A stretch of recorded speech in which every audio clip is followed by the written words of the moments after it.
Welcome to the Transform Sales Podcast, where forward-thinking business leaders come to share their experiences and ideas, learn from each other, and amplify their results together. Hey guys, Amir Reiter here with another episode of the Transform Sales Podcast. I got my guest today, Amanda Puppo. I hope Puppo. I pronounced it right. Close enough. We're both from the same area, Northeast, straight to the point. Amanda, thank you for joining us today. How are you? Great. Good to be here. Blue skies, first day of spring. Let's do it.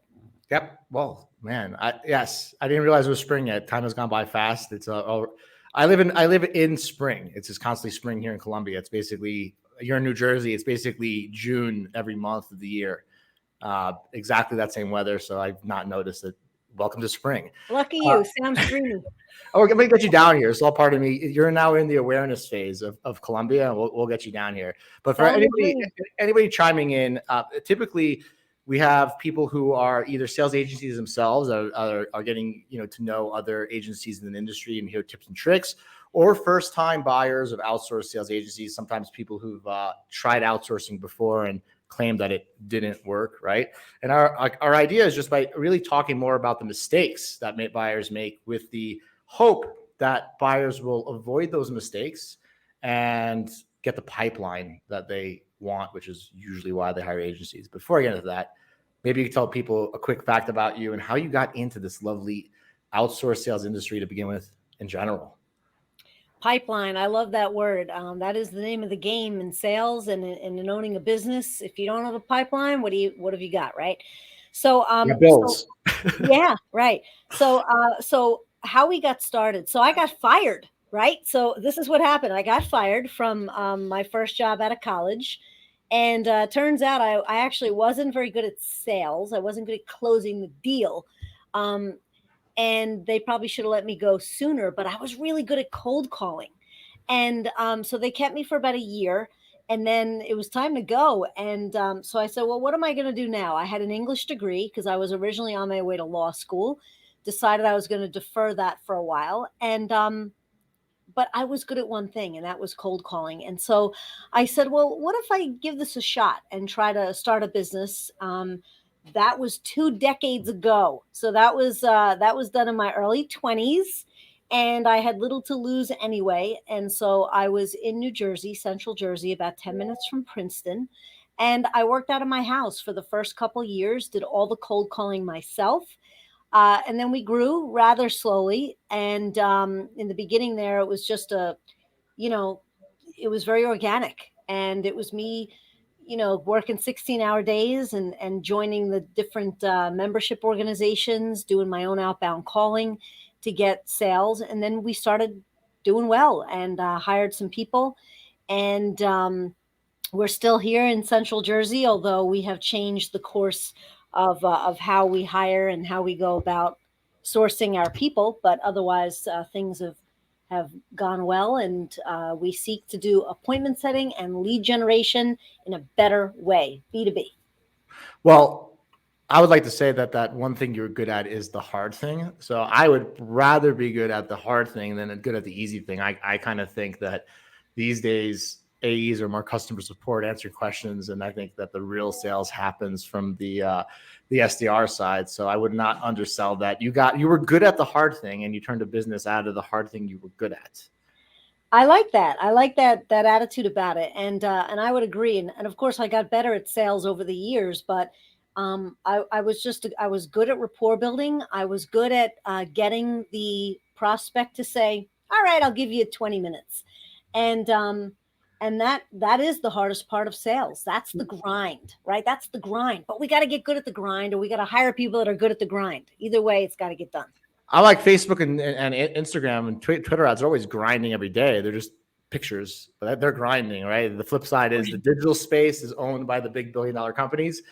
And then a lot of humans are fighting over the manual phone call, email spaces, but it's all B2B lead gen, right? Mm-hmm. And also I would imagine that I think you're probably really good at it because you're super clear, direct, and to the point. You are a Northeaster, and I love people from the Northeast because I could be direct and honest with them, and it makes sense. There's probably no, hey, how are you? I hate that call. It's probably right to the point. Yeah, I like it. That hurts me. So you've been doing this for 2 decades, which is awesome, right? Lots has changed back then, but what you've probably seen over the last 20 years are a pattern, right? And a pattern of buying behaviors right now. I don't want to get into the behaviors now that you're hired. That's going to be the second question. But what is the biggest mistake that you've seen buyers make when searching for an agency, when hiring an agent? And obviously, the mistakes that I'm referring to are not mistakes of like I couldn't close them, but mistakes that really hurt the buyer from finding the right agency, making the right deal with the right agency, and really they think they're winning, but they're kind of not. Right. I think that one of the greatest mistakes is that you're hiring in your head, if you are a buyer and you hire like a commodity, meaning you treat appointment setting and lead generation like you're buying a widget, right? And you look for the lowest price, for example. The lowest price doesn't always win, right? So you can have a low price and maybe you'll have okay quality, or maybe you'll have great quality, but maybe it's not the lowest price. You usually can't get it all at once.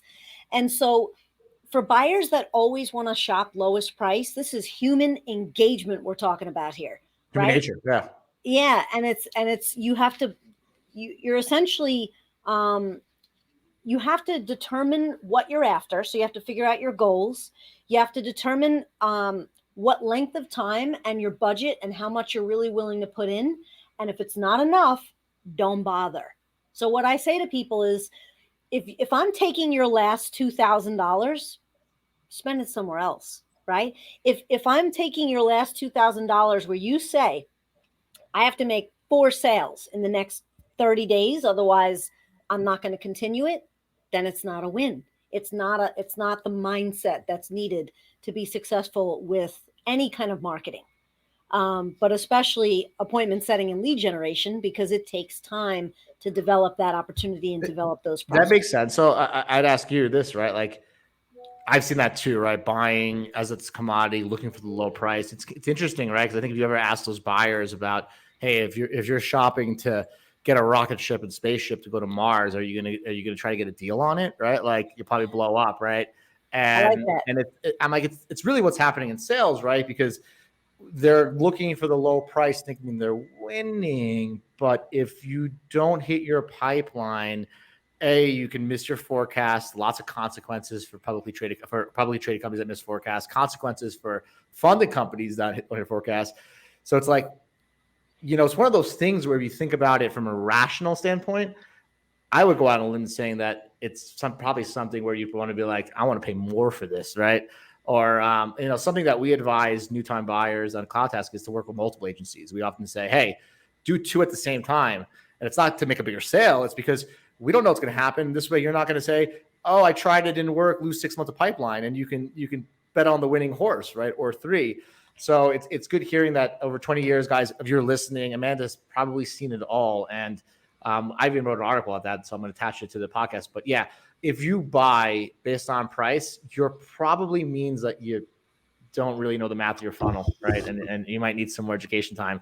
Talk to me a little bit about what happens when buyers don't buy on price. They come in, they know the process. They look like a great partner on paper. Talk to me now about mistakes that buyers make when working with you, right? Because it's like whack-a-mole. You don't know what's going to happen, right? They can change, right? Now your champion is gone and now it's a different team. What have you seen over and over again, a pattern, something that can be fixed by the buyer that would improve their outcome and their money? Sure.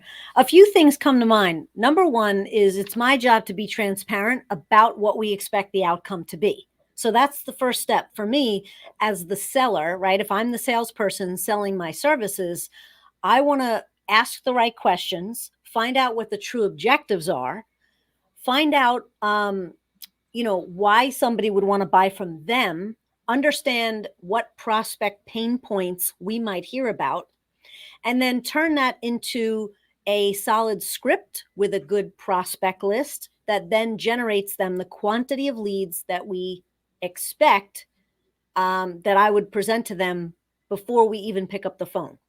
So it's first off to be on the same page. That's number one. Yeah.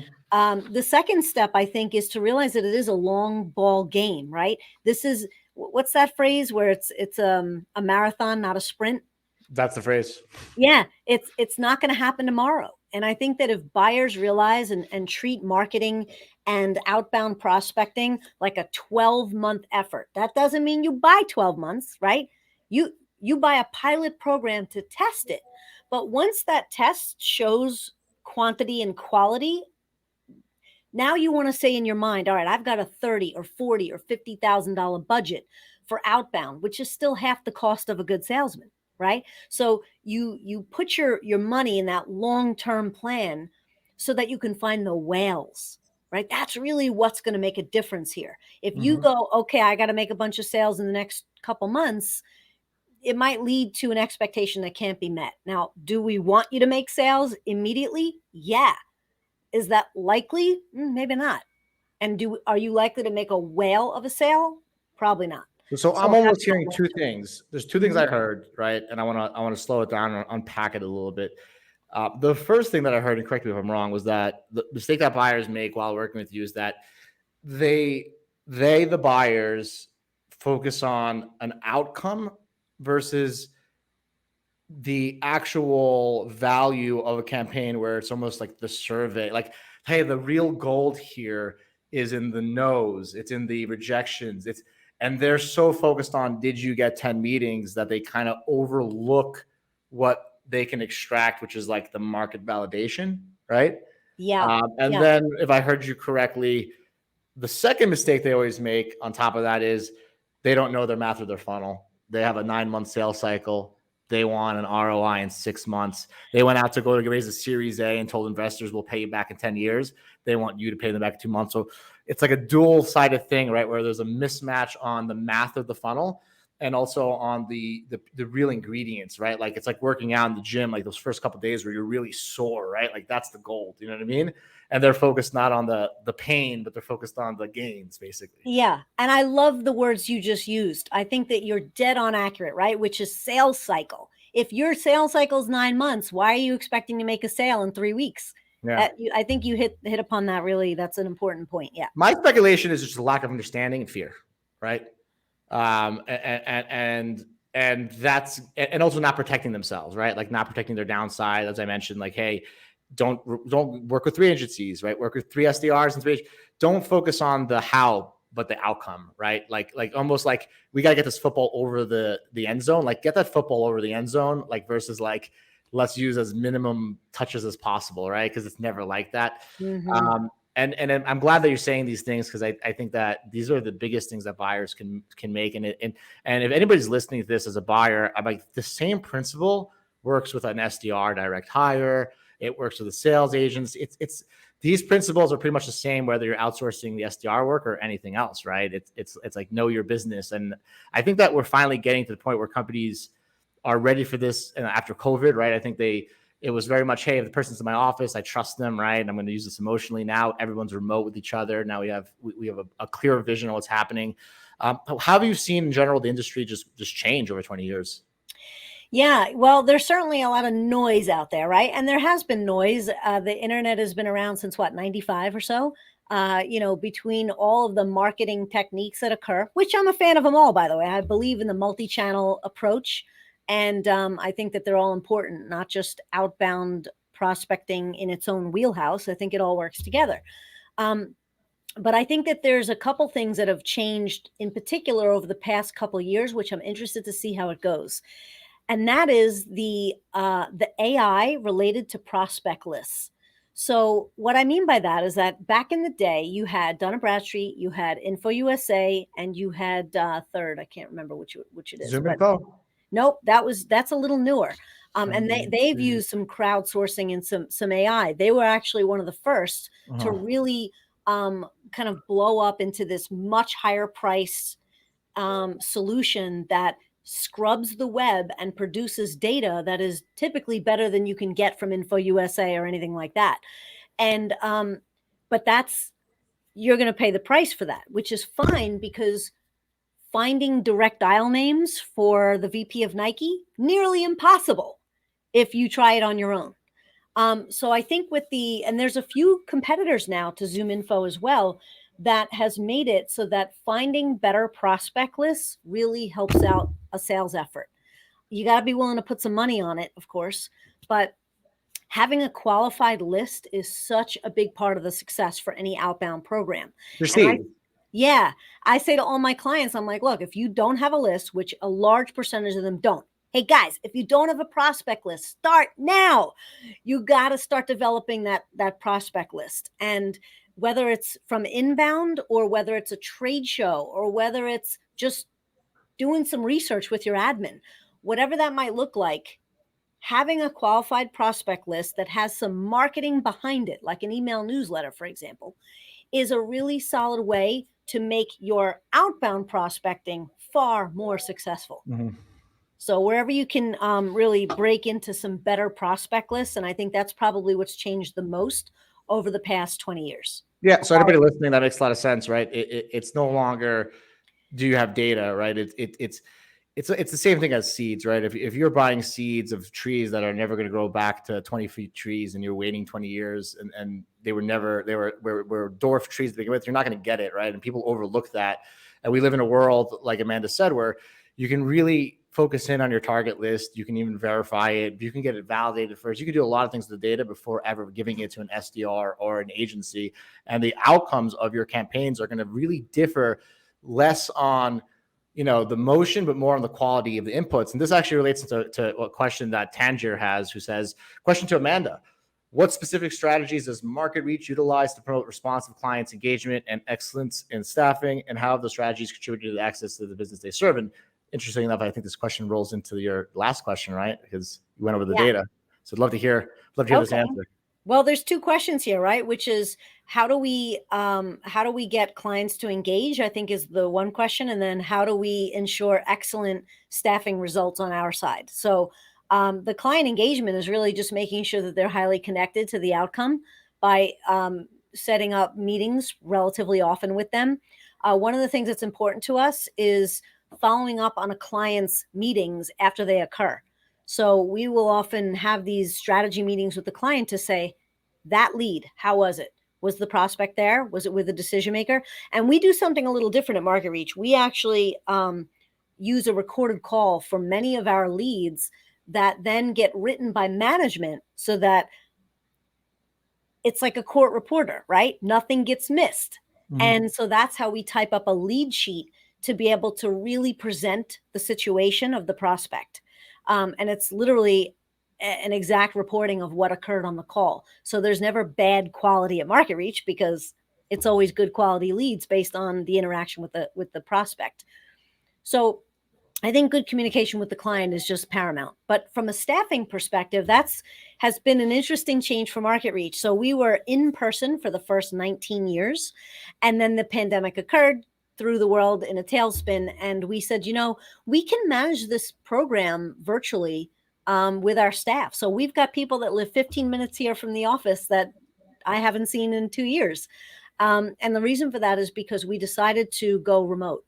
And so because of that, I've actually been able to hire people that are all over the country that are really solid A players, as I call it, that know how to be consultative. And that's one of the things that sets MarketReach apart from the competition, is that we are purely B2B. We are consultative. We ask questions. We find pain points and needs, and properly present value proposition.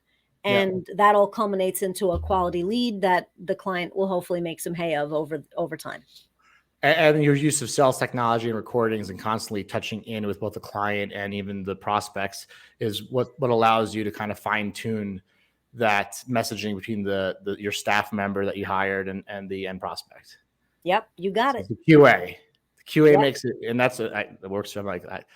I like it. I think a lot of times the sticking to the discipline of actually asking the tough questions, even what went wrong with the call, right? You can find out that feedback, right? And that's that feedback loop that I think separates you guys from what I hear. Talk to me a little bit now about your best clients, and I'm going to try to make you pick one, knowing that you do probably handle everybody. Yeah. But imagine that you had only one choice, software or service. Which would you pick and why? Huh. Okay. Yeah, I would probably pick service, although we have plenty of software and technology clients. We've done it all. I mean, we have a client that's a business broker where we call business owners who may be in a position to sell, and we're looking for on behalf of a buyer. We have clients that do janitorial services, right? I would say I used to have a janitorial company. Oh, really? I'm not surprised, Amir. You've done it all.